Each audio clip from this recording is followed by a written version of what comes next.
World War II, the hinge of fate, from North Africa to Operation Cobra. As 1942 began, just a few weeks after the Japanese attack at Pearl Harbor, the world was at war.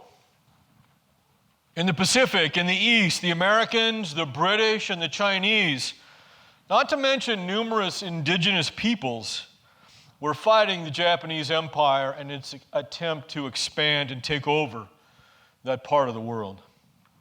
In Europe, the Soviets were holding off the Germans. The German offensive eventually ground to a halt just outside the Russian capital of Moscow. If Hitler could not defeat Russia soon, the Germans would soon be facing their old nemesis from World War I, a two-front war, that is, fighting on both sides of Germany. In North Africa, the British were protecting the Suez Canal. The Suez Canal was their lifeline, the quick way to their important colony of India. And so the British were desperate to hold on to Suez. And they are holding on against the combined forces of both Germany and Italy. The ill-prepared Americans, it's kind of like, it's a redundancy to say the ill-prepared Americans. That's just kind of a national habit. Had not had time to join the fight in Europe. And that we should soon join the fight in Europe was one of FDR's primary goals. Brings us to North Africa. The United States was not ready to fight this war, just as they had not been ready to fight the Great War. And so any offensive action had to wait while the Americans created an army and then created the industrial backbone in order to allow it to fight and then to train that army. Meanwhile, plans were laid for an invasion of North Africa. Why North Africa? Why not just go directly from England across the English Channel with Allied forces and invade Europe straight away? Good question. That's what American planners preferred. But Winston Churchill, the leader of Great Britain, convinced Franklin Roosevelt that that was not a very good idea, that the Allied forces would probably be defeated if they attempted such a thing. In short, the Allies were not ready for such an offensive. Indeed, the Americans needed some place where their inexperienced army, their inexperienced soldiers, their inexperienced generals, frankly, would have an opportunity to learn the art of war. After all, they would have to fight what was easily the finest army in the world, the German army. Finally, in November 1942, almost a year after the war had begun, in December 41, Operation Torch was launched. Operation Torch, that's the code name. All major military operations have a code name. This is Torch. It's the invasion of Northwest Africa in and around Casablanca. The invasion itself went quite well, but the campaign that followed to take Northwest Africa was, in fact, quite a mess. In fact, it demonstrated that Churchill had been absolutely right. This army was not ready to fight the German army. The Americans especially made many blunders because of their inexperienced commanders and soldiers. German General Erwin Rommel nearly routed American forces at the Battle of Kasserine Pass in February 1943. The Allied commander, General Dwight D. Eisenhower, and Eisenhower is in command of all the forces fighting now in this part of the world. The British forces are under his command, the French forces that are fighting with us, and of course the American forces as well. Eisenhower was barely able to stop this German counterattack by moving massive amounts of American artillery so they could fire down on the German tanks around Kasserine Pass. But it's a very close thing. After the battle, Eisenhower fired, that is, he let go, sent home numerous American commanders who had failed the test of battle after preparing their entire lives for just that moment. And then he found superb leaders, an old friend like General George S. Patton, Jr. Then, along with our British and French allies, we trapped the German army in North Africa, in Tunisia, in May of 1943. The surrender of the German army at Tunisia followed quickly upon the Russian victory over another German army at Stalingrad. So when I talk about an army surrendering, I'm not suggesting the entire German state is surrendering. Only an army that belonged to the Germans was surrendering. Two Allied victories then, one at Stalingrad, one in Tunisia, seemed to suggest that the Allies had turned the corner on the German army, on the German state. So by the spring of 1943, the fortunes of war had changed. Which brings me to Casablanca. Casablanca was the place that the Allies had invaded to begin Operation Torch, and now Winston Churchill and Franklin Roosevelt decided to go to Casablanca to hazard that trip, the hazard of being shot down by German aircraft, to demonstrate to the world that they were confident. It's something of a public relations stunt, but it does demonstrate confidence and optimism in the way the war is going. And so they met at Casablanca, and the purpose of the meeting was to discuss what the next steps in the war would be after the campaign in North Africa wrapped up. And so here's an important way to understand the Second World War. You have campaigns, that is fighting, and then you have an Allied conference that would decide what the next stage in the war would be, and then you would execute that stage, and there'd be another conference. And so this Casablanca conference is not the first conference between Roosevelt and Churchill, but it is the first one on what had formerly been Axis territory. So what is decided at Casablanca? Franklin Roosevelt was anxious for smooth, harmonious relations with the British. And so now he once again agrees to the British proposal to cross the Mediterranean to the north and work towards Sicily and Italy. Again, the American generals wanted to stop where they were in North Africa and then focus on placing Allied armies in Great Britain, in England, and then launching that cross-channel invasion into German-occupied Europe. That's the American preference. Roosevelt had decided against that once, and now he decides against that again to go with the British plan of just kind of hops and skipping across the Mediterranean to Sicily and then Italy. Needless to say, the American generals thought that their president was a little too British. But that's what he decided. But the Americans do insist that that cross-channel invasion is going to happen someday, and so preparations for that invasion, planning for that invasion, would go forward. Then at the end of the conference, FDR announced that the Allies would accept nothing less than unconditional surrender from the Axis powers, from Germany, Japan, and Italy. This was dramatically different from Woodrow Wilson's attitudes toward Germany, wasn't it? Remember Wilson, peace without victory? Unconditional surrender is victory, victory, victory, you see? And so this is Franklin Roosevelt's attempt to learn from the past, from Woodrow Wilson's mistakes. Because Adolf Hitler had told the German people that they had never lost the First World War, that their government, the Weimar Republic, had stabbed them in the back. They had accepted Wilson's idea of a peace without victory, and then the peace negotiations had gone awry, and their own government had given up on them, and so that peace turned out to be very harsh, a victor's peace. That's what Hitler had said to the German people. We never lost. It was that democratic government that cost us victory in the war, you see? And so Franklin Roosevelt, understanding that, is going to say to the German people, this time there's not going to be any doubt about who won this war, and no future Hitler is ever going to be able to say to you that you did not lose. Unconditional surrender.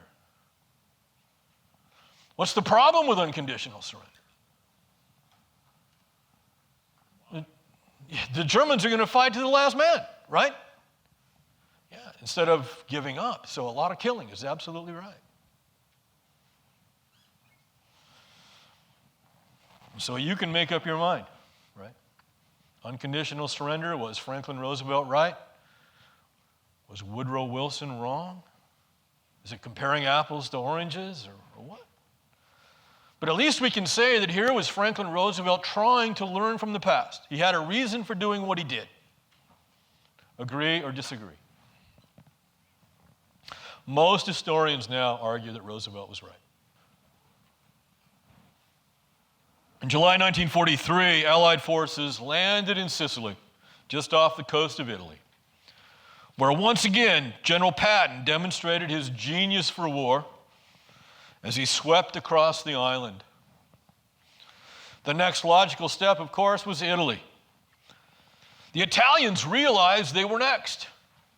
The Italians had lost their stomach for the war. And so they deposed their dictator, Benito Mussolini, and then asked the Allies for peace. And so Italy is out of the war. You might think, great, one less place that the Allies have to fight. But the German army in Italy is not going to take its instructions from the new Italian government.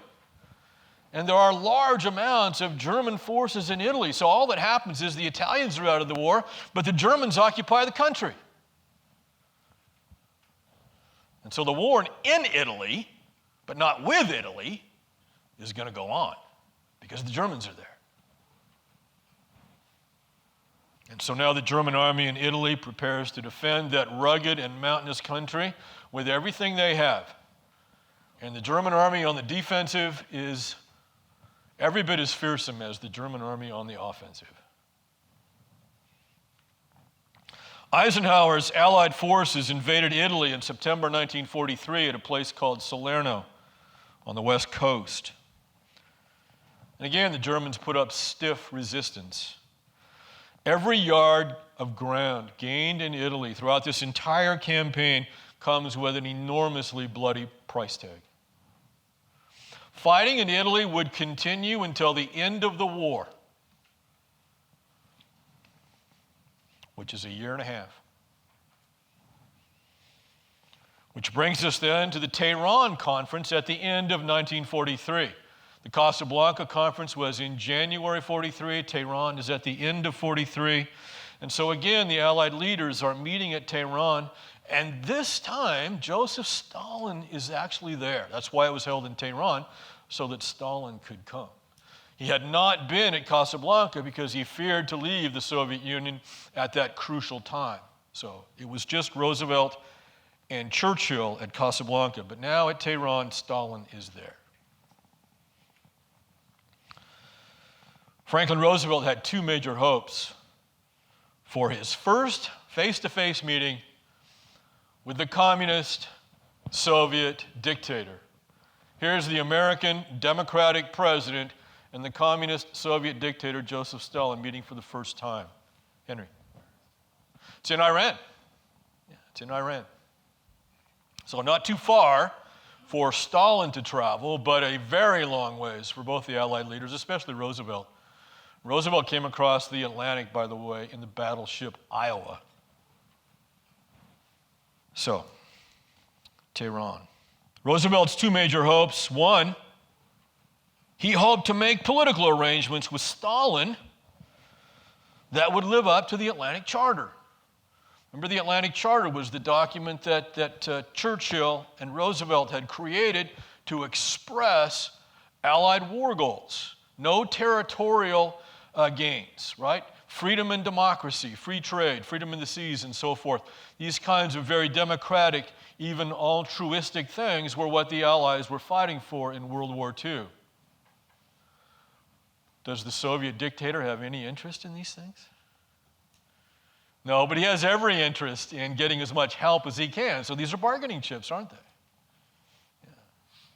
And so Roosevelt knows this. Roosevelt hopes that he can convince Stalin that the United States will actually be a good friend to the communist state. But he wants to get Stalin to sign off on the Atlantic Charter. These political arrangements included the creation of the United Nations. The problem is, communists don't believe in free elections. And the communists are not about liberating people. They're about extending their control to other people.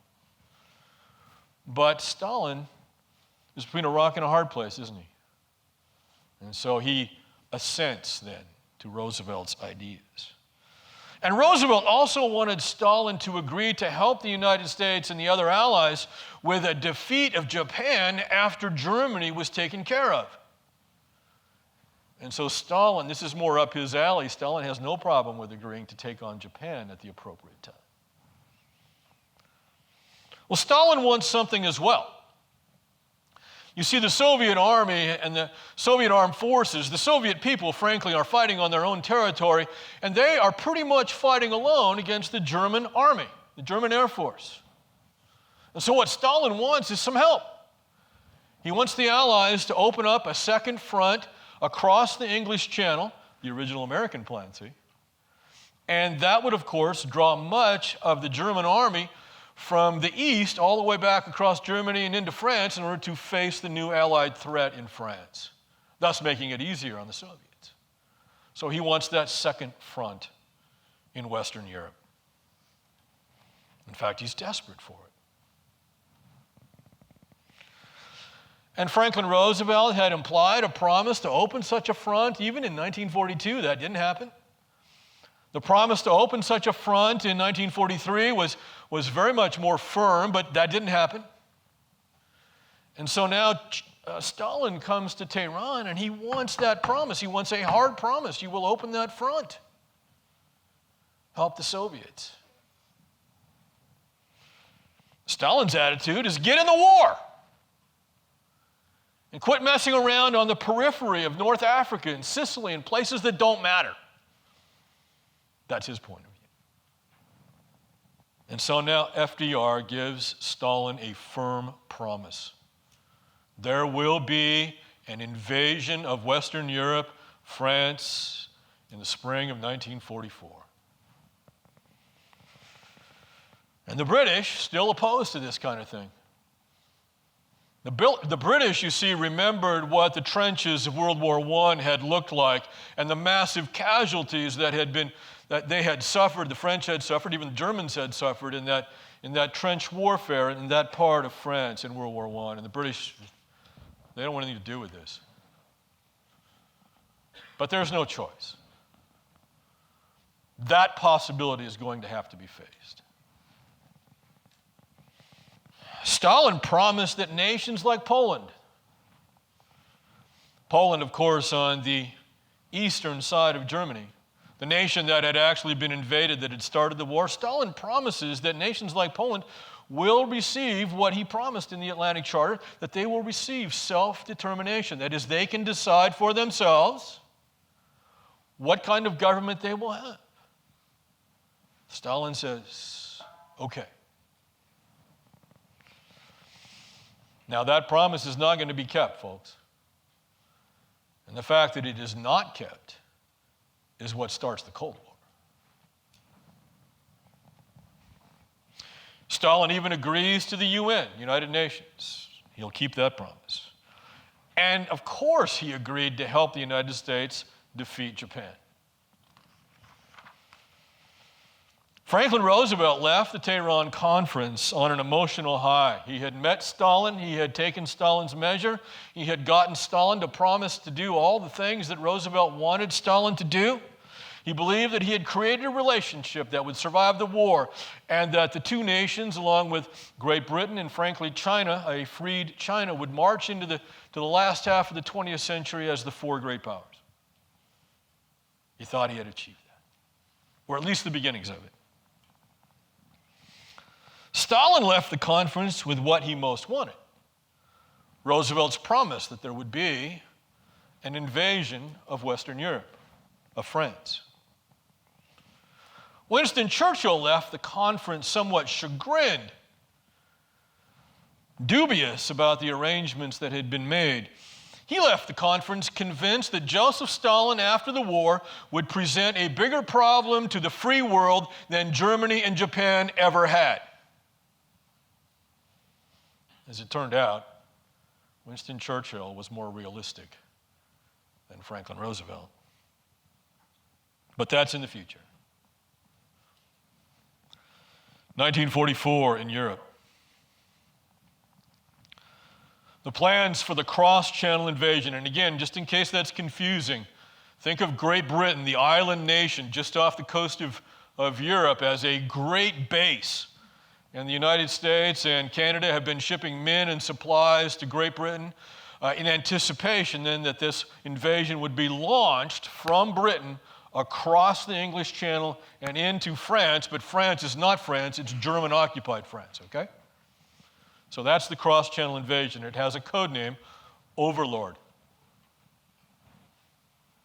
The plans for this cross-channel invasion have been going on for over a year. Dwight D. Eisenhower, the American general who had commanded in North Africa and had commanded Allied forces in Sicily and Italy, then was taken from that theater at the end of 1943 and given command of Operation Overlord. But the task of invading German-occupied France was beyond difficult.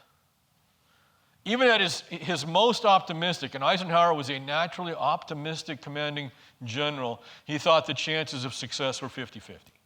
And that's if everything went right. German Field Marshal by this time, Erwin Rommel, was in charge of the defenses in Normandy. Normandy is that part of France where the invasion is eventually going to come. And so Rommel is in charge, and Rommel is perhaps, and there are many fine German commanders, which is why I say perhaps, but he's easily the most famous, and he was perhaps the best. And Rommel was convinced that if an invasion came to Normandy, and he believed it was coming to Normandy too, he's one of the few who did, that he could hurl that invasion back into the sea. Eisenhower's plan relied on overwhelming air power. And overwhelming air power alone required clear weather. In this day and age, the pilot still had to be able to see his target. Computers are not involved. Satellites are not involved, they don't exist. Okay, so the pilot has to see the target, press the trigger, and then hopefully the bombs or the bullets hit the target. It also relied on deception, confusing the Germans. Normandy was not the obvious place for the invasion. It's not the historic place for such an invasion. If you look upper right-hand corner, you see the very confusing lettering there called Calais in France. That is much closer. As you can see, the water there separating the two, Great Britain and France, is much narrower. The major metropolitan areas in England are much closer to Calais. And so this is the area where armies over the millennia crossed from one to the other, was from Calais and such to England. So since that's where people historically did it, Adolf Hitler was convinced that Eisenhower, Churchill, etc., students of history, that's where they would come. But, of course, they're not going to go there. They're going to go to Normandy. But the Allies wanted the Germans to believe that they were coming to Calais. How do you convince the Germans of this? How do you get the Germans to concentrate their defensive forces around Calais? And then weaken them, obviously, around Normandy. You create a fake army. And then you put America's finest field commander in charge of the fake army. And you create barracks and hundreds and hundreds of acres of tents and buildings and so forth. And you even fake the radio traffic that a real army would have going in and out, because the Germans are monitoring the radio traffic, you see. But it's all fake. They even created plastic inflatable tanks. That you can see one of these here that from the air, it looks like a real tank. But these 4 guys have lifted the thing up off the ground. And this the fake at Calais is going to work, amazingly enough. It's going to work. So deception, reliance on overwhelming air power, the need for clear weather, these are integral parts of the Allied plan.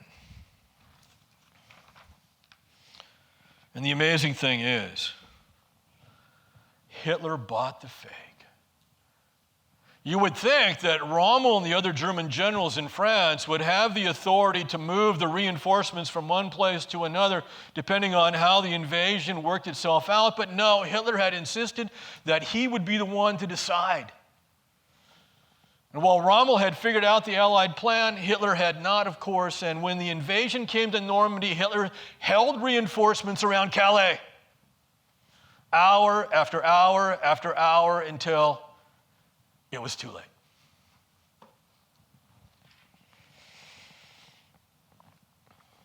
Unfortunately, the weather did not cooperate.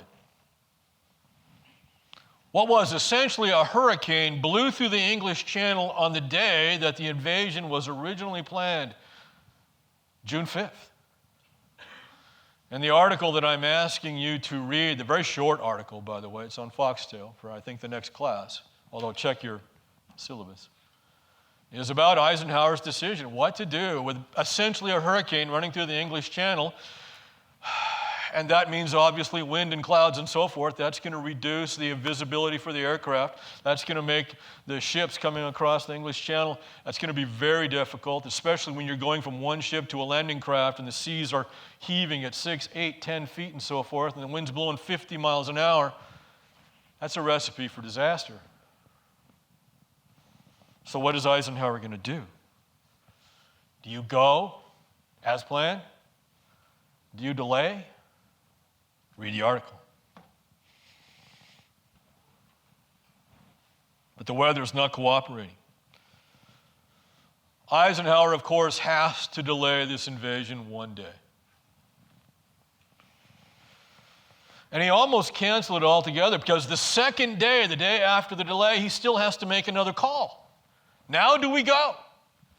Has the weather improved enough that we can go on June 6th? Or should we delay this whole thing? Obviously, again, he makes the decision to go. So he makes this incredibly correct decision to delay, and then he makes the correct decision to go. Here's one of the amazing things about Dwight Eisenhower. He practiced. This is Eisenhower, his entire career. He practiced making the decision on the weather. He actually had his chief weatherman, a British captain by the name of Stagg, bring him in the weeks before, bring him weather reports, and they practiced making decisions, and then they waited to see if the weather turned out as they anticipated it did. Time and again, they practiced making that decision. Preparation to the tiniest detail. It pays off. Those who don't prepare to succeed, prepare to fail. And even with Eisenhower's delay, then the weather is still stormy. It's just not as bad as it had been the day before. The clouds are covering the French coast, and the pilots had a very difficult time locating their targets on the French coast. So that air support is not nearly as effective as Eisenhower had hoped it would be. On the eve of the invasion, Eisenhower was up all night, checking last details, talking with soldiers who would go ashore. He decided to travel to one of the air bases. There are dozens of air bases all across England because you simply can't put all these aircraft on one or even only a dozen airfields. And so he decides to go to one of these air bases where members of the 101st Airborne Division were organizing to take off that evening. And this is Band of Brothers. This is the story that I want you to watch for a couple of hours But these guys have a special assignment. They are not going to be in the ships that are coming to the beaches and the gates open up and they wade ashore. No, they're not doing that. They are taking off in aircraft. And they're going to fly in the dark over the English Channel, and then once they reach the French coast, they're going to be parachuted in the dark down into the French countryside. An entire 3 divisions, that is roughly 45,000 men. The 101st Airborne Division is just one of the 3 divisions. And their job that night and in the early morning, their job is to disrupt the German defenses to the best of their ability, to sow confusion amongst the Germans and to keep the local reinforcements from coming to the beaches. Okay? Eisenhower's advisors had told him that members of the 101st and the 82nd and the British Airborne Division would suffer 70% casualties. 70%. These are enormous casualties. This is a death sentence. And so Eisenhower considered canceling the airborne drop. But General Bradley, who was actually in charge of the invasion going over the beaches, insisted that he had to have the airborne drop. And so Eisenhower ordered these guys to go. And so once he'd done everything he could, just before these men took off, he had his driver take him to one of the bases where he spoke with some of the paratroopers who were going to take off in a few minutes. And he went there to, encourage them and to cheer them up and so forth. But he found that as he talked to them, and he would go down the roads and he would ask, "Son, where are you from?" And one of them would say, "Kansas, sir." He said, "Well, I'm from Kansas." And he would chit-chat with a few of them and so forth. He found after he'd done this for a few minutes that they were actually lifting him up. He was more worried about them than they were about themselves. So he waits there at the airbase till the last of those planes had taken off. The invasion took place on June 6th, 1944. On that day, hundreds of ships took part. They took part in transporting the army, and then after having deposited their soldiers into the various types of landing crafts, they began to open up the big guns on the German positions on the coast. First news from the landing was encouraging. However, as the day wore on, news from what was called Omaha Beach, and the invasion force was divided into 5 beaches, and Omaha Beach was in the center. It was where an American division, the American 1st Division, was attacking. But reports from Omaha Beach were not encouraging. Unfortunately for the men of the American 1st Division, the Germans, in just a few weeks before the invasion took place, had moved an experienced German division, the 352nd, into the area around Omaha Beach. So not only did they have their normal beach soldiers there in positions, they had an extra division around Omaha Beach as well. And this helped make Omaha Beach a virtual bloodbath. It took an entire day for the American 1st Division to move the Germans off the heights on Omaha Beach and begin to penetrate inland. There was a point in the middle of that day when General Bradley, on board his command ship off in the channel, looked over at Omaha Beach and he thought about pulling the American 1st Division off the beach. He thought about it, but persevered. But the Germans could not hold. The determined Americans, the determined British troops, the determined Canadian troops succeeded in getting a firm toehold on Normandy's beaches that day. And so the Allies were back in France. The Germans had been caught off guard because they believed no one would be crazy enough to launch an invasion in that kind of weather. Rommel himself, seeing what the weather forecast was, went back to Germany to visit his wife for a few days. And so while the weather had provided the Allies with all kinds of problems, it had also lessened the attentiveness of the Germans. And then, too, Hitler had held back the reinforcements that were stationed in the areas around Calais too long. Too long. But the war in Europe was far from over. Modern Americans, when we get to June 6th every year, there's almost always some kind of commemoration of the Overlord invasion. And so they talk about what happened on June 6th, the taking of the beaches, the paratroopers, and so forth. And all that's well and good. But they actually now leave the impression that once those beaches were taken, the war was over. It's just beginning. It lasts 11 more months. And so for my next lecture on Tuesday, I'll take the war from the beaches of Normandy to the fall of Berlin and the end of the war in Europe. Questions? Yes, Henry.